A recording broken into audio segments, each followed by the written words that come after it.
Doom is getting married. You know it's going to make your simp levels go over 9,000. Curse you, Richards! Curse you! Now available in paperback and e-readers, Isis, Revenge of the Cyber Goddess.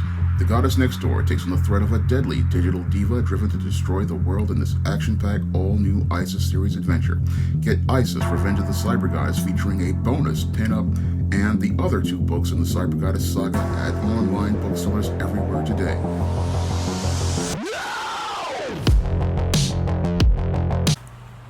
Recently, Marvel Comics announced one of its most popular comic villains, Doctor Doom, was going to get married in the most recent issues of the Fantastic Four. And this announcement of Doctor Doom getting married is completely out of character for the Doctor Doom character. Now, the reason why it's completely out of character for the Doctor Doom character is because the Doctor Doom character is all about getting power, and he's a big-time narcissist. So your Doctor Doom, he does not have any interest in sharing power with anyone, even a wife. So it's just completely out of character for Doctor Doom to propose getting married to anyone, because Doom only sees himself as the ultimate power, and he will never ever give any sort of power to anyone in any way, shape, or form. That's why he rules his country of Latveria with an iron fist, and he does not let anybody get any sort of power or control in any way, shape, or form. And when I look at the Doctor Doom character, he's practically been a red pill character ever since Stan Lee and Jack Kirby created him, and he's been going his own way ever since he made his first appearance in that earliest issue of Fantastic Four.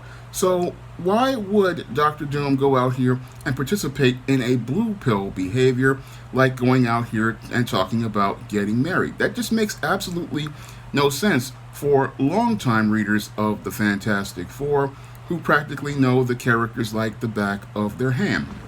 And anyone who knows Doctor Doom like the back of their hand knows that Doctor Doom would never do anything as stupid as going out here and marrying one of his servants. No, that's something that a red pill man would never do, because it would practically take his whole kingdom and put it at risk.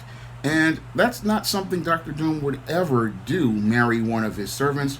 No, that sounds like something some female came up with after she watched the J-Lo movie Made in Manhattan, where this maid was out here. She found the rich guy, the senator, to get involved with, and then eventually wound up marrying the senator in that rom-com movie. And it looks like these writers are trying to take Doctor Doom down the road of a rom-com, talking about how he's going to go out here and marry one of his servants in order to go out here and have a relationship. It just does not make any sense for a guy who in the past had flings with Morgan Le Fay, the powerful sorceress, had his fair share of jump-offs with her, and then called it a day, because both of them, even though they had chemistry, they understood that they both wanted power, and they had no interest in sharing power with each other. So that's more in line with Doctor Doom.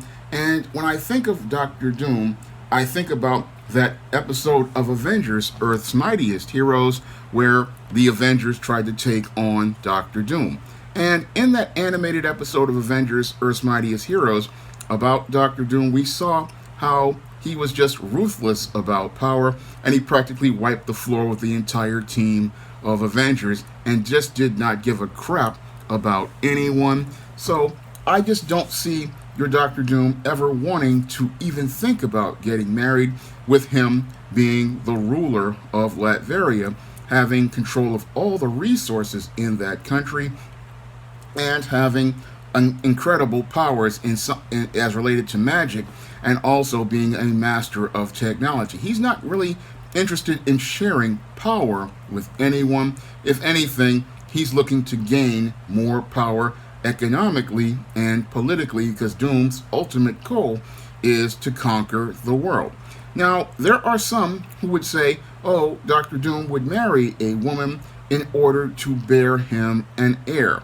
And that argument falls completely apart once you've started to read classic issues of the Fantastic Four that I believe were part of the pre-John Byrne run or part of the John Byrne run. And in that run, we saw Dr. Doom, he created an heir from an orphan boy named Christoph. So your Dr. Doom, he usually sees all of the people of Latveria as his property, and if he wants to choose any of those people to be his heir, he does not need to go out here and find a woman to give him a seed. No, he's so selfish and narcissistic, he practically took this child, implanted his own memories and ideas into this child, and that's how he has his heir, by practically cloning his own mind and putting it into a child to grow up into adulthood. So that's something Dr. Doom would do because, again, Dr. Doom is a very vain and narcissistic character, and he's so narcissistic and vain that he does not want to have an heir that comes from biological seed. He will go out here and create his own heir without the need of a female. So when I look at this whole story talking about, oh, Dr. Doom is getting married, that just doesn't work for me. And it was one of the most ridiculous ideas I have ever heard because, again, Doom submits to no one. And when it comes down to your modern females, they want the male to submit to a woman.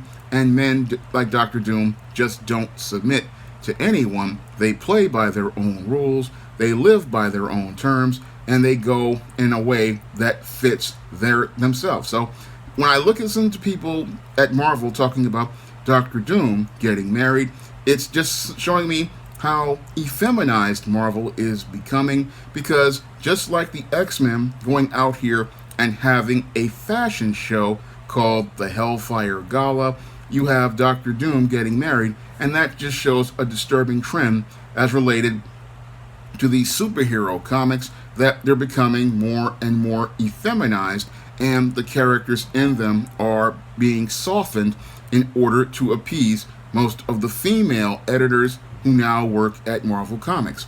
And these female editors look like they're trying to turn Marvel's strong and masculine superheroes into a soap opera filled with all sorts of drama instead of the action and adventure many of us grew up with. And that is the most disappointing thing about today's modern Marvel, is that many of the people who are working at Marvel really don't understand these characters, don't really understand what their missions are all about, and don't even care what they are.